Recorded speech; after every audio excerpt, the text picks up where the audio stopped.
ሰንበት ትምህርት ቤት እንወድሻለን። በስመ አብ ወወልድ ወመንፈስ ቅዱስ አሐዱ አምላክ አሜን።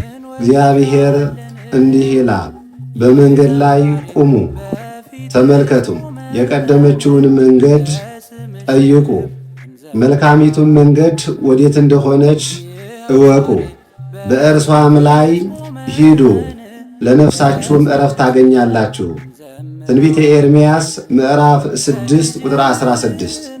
ውድ የፍሬ ሃይማኖት ሰንበት ትምህርት ቤት አባላት በሙሉ እንኳን ለ24ኛ የሰንበት ትምህርት ቤታችን የምስረታ በዓል በሰላም አደረሳችሁ አደረሰን እያልን ጥቅምት 23 እሁድ 4 ሰዓት ተኩል ላይ ሰባኪያነ ወንጌል ዘማሪያን ልዩ ልዩ መርሃ ግብር ይዞ የሰንበት ትምህርት ቤቱ ይጠብቃችኋል። በዚህ ዕለት ላይ ተገኝታችሁ የበረከቱ ተካፋዮች እንድትሆኑ በልዑል እግዚአብሔር ስም ጥሪያችንን እናስተላልፋለን።